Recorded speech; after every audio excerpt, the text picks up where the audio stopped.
believe it or not, it's very useful. It has it is kind of a divider. And then, a lot of you are getting time, right? Got another item I'm going to pass around. Divider for rounds.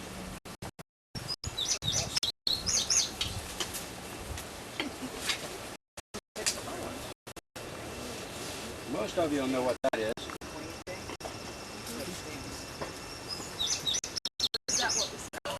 That's that.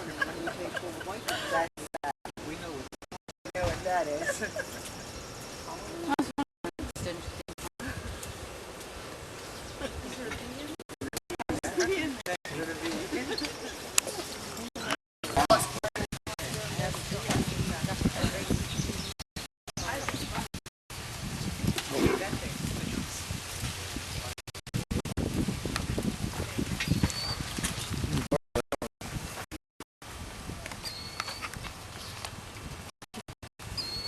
Above them. But I don't see one. How many of you know what it is? Knows? Do guesses count? Sure, we'd like to have a guess or two. Divider? No? Looks like something you pack. Queen. Divider for rounds. No, but you're close. Is it for comb honey? Or comb honey. This is called a fence. And bees, you'll notice, will pull comb out. You'll have used frames, for example. You might have one frame that has more comb wider than another frame in the hive. It has to do with how close you put your frames in. And so you're producing comb honey in section boxes. The old section boxes were 4 1/4 by 4 1/4. And I will have some of those a little later on in the summer to show you because I am producing some comb honey. But this is a fence that is placed between section boxes that are on both sides to prevent the bees from belting the comb beyond the wood frame of the section box.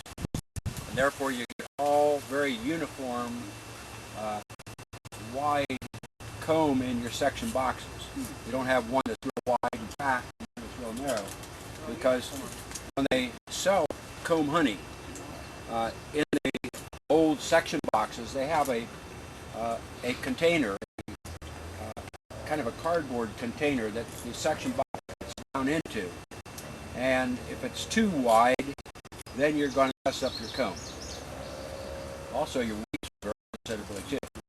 Okay? That's what that is. A lot of you probably recognize what this was. I hope you didn't put this in contact with your clothes or anything. It stinks.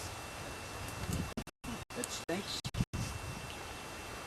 Okay, let's hear some ideas. Fight. It's to take the bees off so that you can take the honey.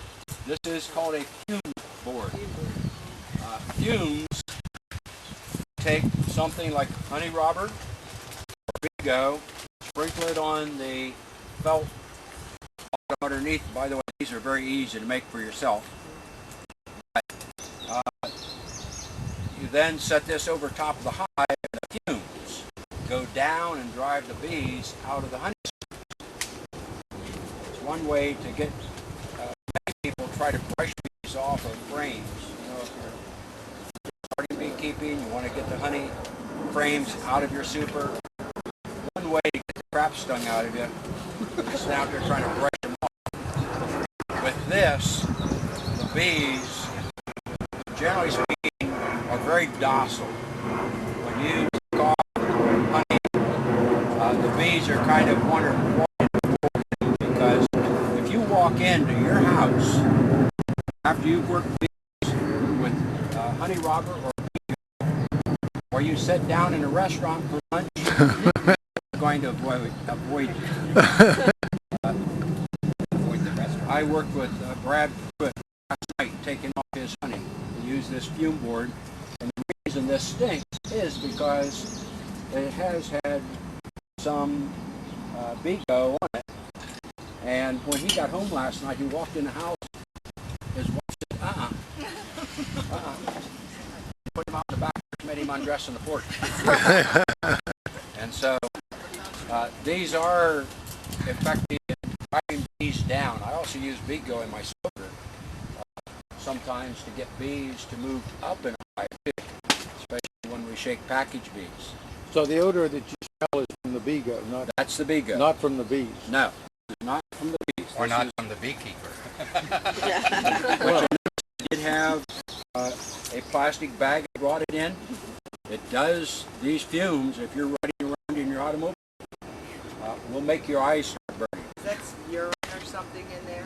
I don't know what it is. Like, Acid. yeah, for like, Okay. what they use for deer and stuff, that's what I'm thinking, okay. So you take it around your car, you won't have no bees in it. You probably have your wife in there either. When it gets you. But it does burn your eyes just a little bit.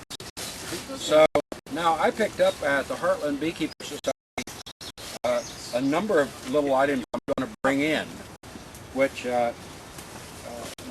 kind of have this guessing kind of thing. What is it? A bee equipment thing, and so I'm well stocked for the next month. So we better study. Well, some of the stuff you will not see in your catalogs. Some of it you will see in the catalogs. Bart? Doesn't that irritate them and make them angry? No. No. Bees, you can actually take off honey and not wear a bee veil. I don't recommend it, but the bees, well, if somebody puts you into a room, a closed room, and then they pour Beego on just a felt cloth and threw it in that room and then shut the door behind you, your effort is to get out of that room. Your effort isn't to go looking for somebody to smack in the face. Yeah, went out of here, and that's what happens to the bees. They went out. You don't dare leave this stuff on. It works very effectively when it's warm. Don't leave this stuff on your hive because you'll drive the bees right out the front. They will be coming. They'll knock the bee coming out. Will knock the bee in front of it out of the way. And will they go back if you do that? Yes, they will eventually go back. But this is nasty stuff. So within half an hour, the bees have moved down? It doesn't take but 10 minutes in many It's gonna cases. take 5 minutes of that stuff. And Now, will it make your honey taste funny if you leave it on too it long? does not affect No. capped honey. I don't think it affects uncapped honey with the length of time you leave it on. Okay? But this is just one of the methods used to remove honey. Some people use a bee blower, which is almost like a leaf blower. You can convert a leaf blower to blow bees out. Have a lot of bees in the air, and it is very effective. But again, the bees don't react violently to the bee blower. It's almost like a tornado. You pick yourself up over there by the base of the tree someplace, and you go, what in the hell hit you? You take a bee brush and try to brush them off, and generally speaking, the bees do get somewhat angry when you try to remove your honey. How about bee escapes? Do they work?